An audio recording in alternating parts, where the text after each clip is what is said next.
नमस्कार दोस्तों, मैं गणेश उपाध्याय, इंश्योरेंस एडवाइजर। दोस्तों, बहुत से लोगों का कहना है कि हम अपने लिए रिटायरमेंट प्लानिंग तो करना चाहते हैं, लेकिन कितने का प्लानिंग करें ये हमें समझ में नहीं आ रहा है। तो दोस्तों, इसको एक हम एग्जांपल से समझेंगे, लेकिन आगे बढ़ने से पहले अगर अभी तक आपने इस चैनल को सब्सक्राइब नहीं किया तो उसे सब्सक्राइब कर दें और साथ ही लाइक एंड शेयर करना ना भूलें। हाँ तो दोस्तों, हम इसको एक एग्जाम्पल से समझेंगे। आपको पता होगा कि आपने बहुत बार सुना भी होगा, फिल्मों में भी देखा होगा कि आदमी को रोटी, कपड़े और मकान की जरूरत होती है।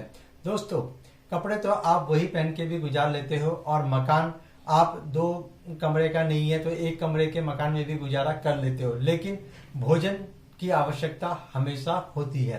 तो आइए हम इसको समझते हैं कि हमें रिटायरमेंट के लिए कितने फंड की आवश्यकता होगी।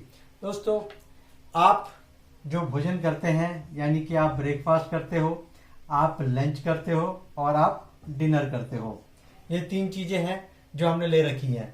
अब ब्रेकफास्ट आप एक अनुमान लगाइए कि आप कितने का ब्रेकफास्ट करते हो। 10 रुपए का, 50 रुपए का, 100 रुपए का, 500 का या 1000 का, जितने का भी करते हो आप यहाँ पे उसका अमाउंट लिख दीजिए। उसके बाद आता है लंच। आप लंच कितने का करते हो, 50 का, 100 का, 500 का, 1000 का, तो उसका भी आपने यहाँ पे अमाउंट लिखना है। और उसके बाद आता है डिनर। उसी तरह से आपने डिनर का भी यहाँ पे अमाउंट लिखना है कि आप कितने का डिनर करते हो। तो दोस्तों, इसके बाद आपके पास एक टोटल अमाउंट आ जाएगा। यहाँ पे आप कैलकुलेशन कर लीजिए अपना, आपका एक टोटल अमाउंट आएगा। तो ये हो गया आपका एक दिन का जो है आपका खर्चा हो गया, आपका पूरे दिन का खाने का। अब महीने में होते हैं 30 दिन, इसको आप 30 से गुणा कर लीजिए, तो जो भी आपका अमाउंट आएगा यहाँ पे वो आपका पूरे महीने भर का भोजन का खर्चा हो गया है। अब हमें जानना है पूरे साल भर का कि हमारे साल भर में कितने का खर्चा आता है। तो अगर हम पूरे साल भर का देखेंगे तो हम इसे 12 से गुणा कर देंगे। अब हम जब इसे 12 से मल्टीप्लाई करेंगे तो हमारा जो भी आंसर आएगा यहाँ पे उसको हम किससे करेंगे, जितने साल के लिए हमें रिटायरमेंट फंड इकट्ठा करना है। कुछ लोग कहते हैं कि हम 60 साल में रिटायर होंगे तो हमें 10 साल के लिए चाहिए, 15 साल के लिए चाहिए, 20 साल के लिए चाहिए, और कुछ का मानना है कि हम तो रिटायरमेंट के बाद ज्यादा जिएंगे ही नहीं, तो फायदा क्या है करने का। दोस्तों, किसी ने कहा है कि होप फॉर बेस्ट और प्लान फॉर वर्स्ट, यानी कि अगर आपने प्लानिंग करी है अपने 5 साल के लिए कि हम 5 साल ही जिएंगे, और अगर आप 10 साल जी गए तो बताइए उस कंडीशन में क्या होगा। तो उससे बेहतर यह है कि आप प्लान कीजिए 15 साल, 20 साल, 25 साल का। अगर उससे कम भी जिए तो नुकसान क्या है, बाकी का जो अमाउंट है वो आपके परिवार के काम आएगा।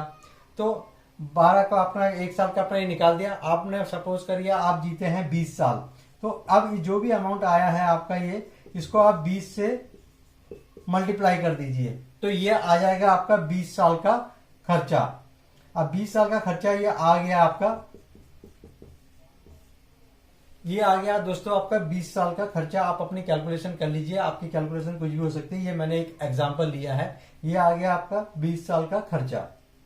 तो दोस्तों, इसके हिसाब से आप अपनी प्लानिंग कर सकते हैं कि आपको लाइफ में और क्या क्या चाहिए। तो ये तो है आपका खर्चा। अब आप अगर खाना खा रहे होंगे तो क्या आप अपनी वाइफ को खाना नहीं देंगे, देंगे ना। तो जब आपका खर्चा इतने का आया तो आपकी वाइफ का खर्चा कितना आएगा, उनका भी यही सेम अमाउंट आएगा।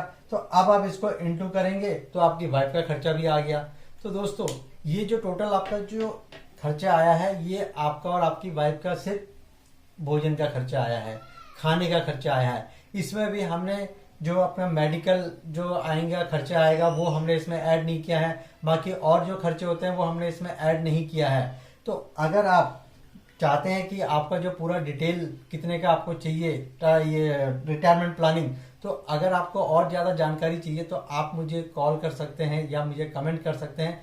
तो और मैं आपसे फिर कांटेक्ट करके पूरी डिटेल एक प्लानिंग करेंगे कि आपको कितने की रिक्वायरमेंट है। हो सकता है कि आपने इसमें से बहुत सारा जो है प्लानिंग कर रखी हो पहले से अपने रिटायरमेंट के लिए, अब जो बचा हुआ पोर्शन है आपको जो है उसकी जरूरत है।